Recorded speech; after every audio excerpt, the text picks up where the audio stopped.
학생 여러분 안녕하세요. 여러분의 광쌤 이광조입니다. 자, 2024학년도 9월 모평 20번 문제 풀어보겠습니다. 그림과 같이 빗면에서 물체가 등가속도 운동, 직선 운동을 해서 점 A, B, C, D를 순서대로 지나니까 점점 빨라지겠죠. 자, A에서의 물체 속력은 V로 주어졌습니다. 여기 V로 잘 주어져 있고요. 이웃한 점 사이의 거리는 각각 L, 6L, 3L로 잘 주어져 있습니다. 자, 물체가 A에서 B까지, 그 다음에 B에서, C에서 D까지 운동한테 걸린 시간이 같대요. 그 다음에 A, D 사이의 평균 속력, A와 D 사이의 전체의 평균 속력과 B와 C 사이의 평균 속력이 같다라는 또 다른 조건이 있을 때 그때 가속도를 구하라는 겁니다. 자, 이 문제를 갖다가 선생님이 이렇게 한번 풀어볼게요. 이걸 갖다가 뭐 이렇게 빗면이라고 생각해서 뭐 어려운데 여러분이 초등학교 때부터 했던 것 중에 그냥 직선 운동이라고 보면 되는데 가면 갈수록 뭐 등가속도 운동, 속력이 일정하게 빨라지는 그런 운동을 보면 돼요. 자, 이 AB 구간은 길이가 L이었고요. 그 다음에 B에서 C 구간은 길이가 6이었습니다. 그래서 6L. 그 다음에 여기 구간, C하고 D 구간은 3L이에요. 근데 요때 지금 시간을 T, 여기 시간을 T라고 놓을 수 있겠죠. 같다고 했으니까. 그때 여기 걸린 시간을 T, 여기 걸린 시간을 T라고 하자는 거죠. 그럼 재밌는 게 전체 걸린 이때 평균 속력과 요 구간을 갈 때 평균 속력이 같다 그랬으니까 요 구간은요, 전체 구간은요, L하고 6L하고 3L을 더하면 얼마? 총 10L이라는 거리를 갖다가 요때 요 구간에서 걸린 시간을 선생님이 T 다시로 놓을게요. 됐죠? 요걸 색깔 좀 달리 해볼까요? 요거를 T 다시로 놓으면 요 T 다시를 구하고 싶은데 요 구간에서의 요 시간을 전체 시간은 어떻게 되냐면 그러면 여기는 ET에다가 플러스 T 다시를 한 시간. 그쵸? 이렇게 해야지만 이게 평균 속력이 돼요.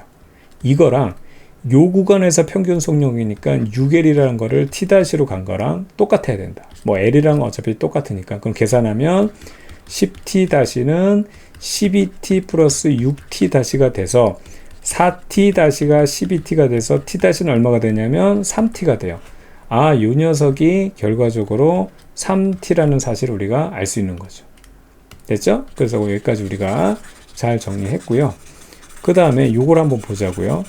결과적으로 이 상황에서 좀 또 하나 우리가 주어진 조건을 잘 보게 되면 어떤 조건이 있었냐면 지금 얘는 거리가 어떻든 등가속도 운동했는데 L만큼 갔는데 T인데 여기는 3배나 거리가 먼데도 시간이 똑같거든요. 그럼 평균 속력이 몇 배 차이 나야 되냐면 3배 차이가 나야 돼요. 지금 여기가 V라는 값이 주어져 있지만 요때 평균 속력을 선생님이 뭐라고 놓을 거냐면 V 다시로 놓을 거예요.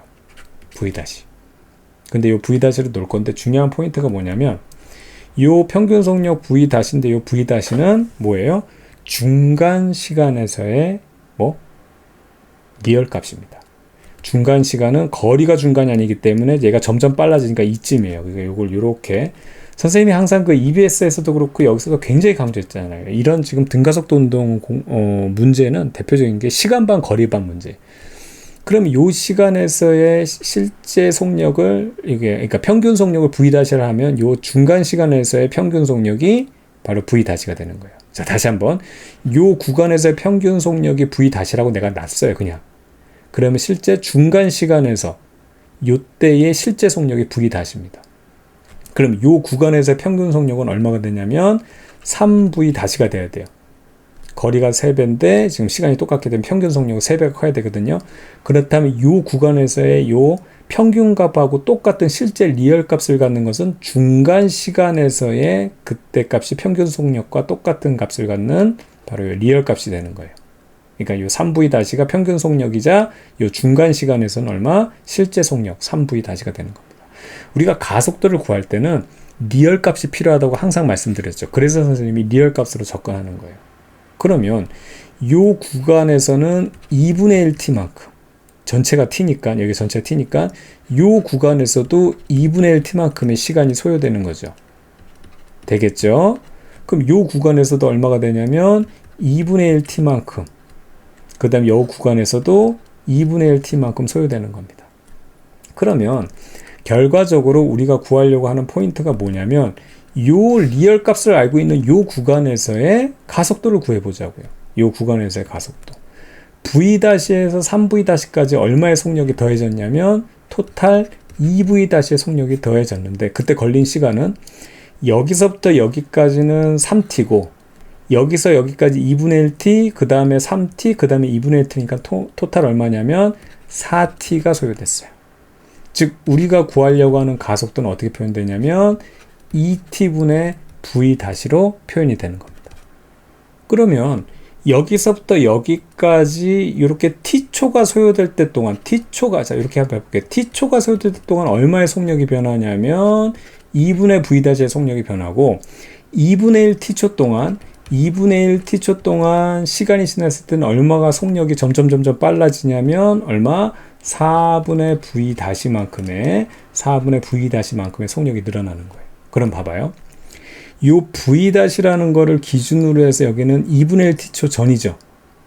그쵸? 즉 v-에 비해서 여기 2분의 1t초 전에는 4분의 v-만큼 뺀 값. 즉 여기서 요걸 빼주면 얼마가 되냐면 4분의 3 v-가 됐을 때가 바로 요때 속력인데 그거가 얼마라고 주어졌냐면 그게 v라고 주어진 거예요.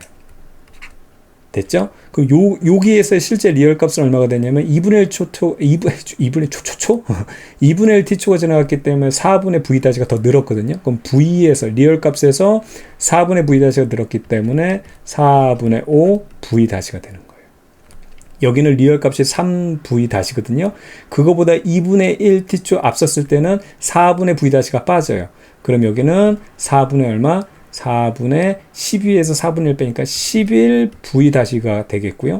그 다음에 이 지점에서 여기까지 2분의 1t초가 지나가게 되면은 4분의 12에서 4분의 v가 다시 더해지니까 4분의 13v-가 되는 거예요.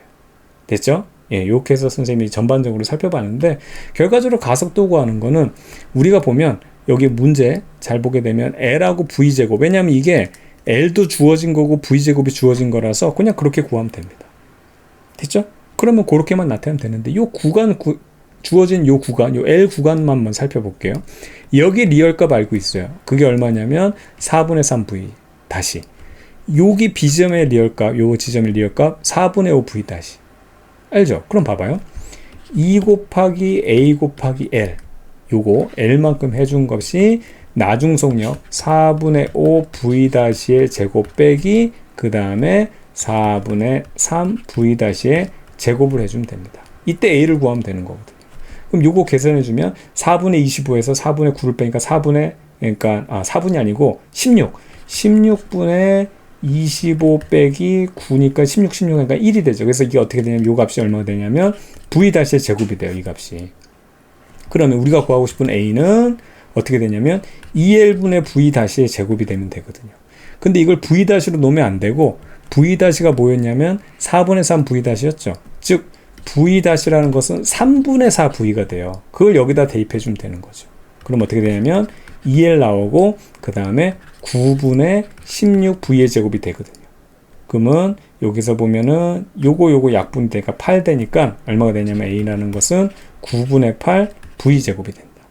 근데 지금 L 빠졌네요. 9L분의 8V제곱 9L분의 9L분의 8V제곱 4번이 있네요. 이렇게 해서 체크하면 되겠습니다. 자, 여기까지 해서 여러분 고생 많았고요. 선생님은 다음 강의에서 만나도록 할게요. 여러분들 수고 많았습니다.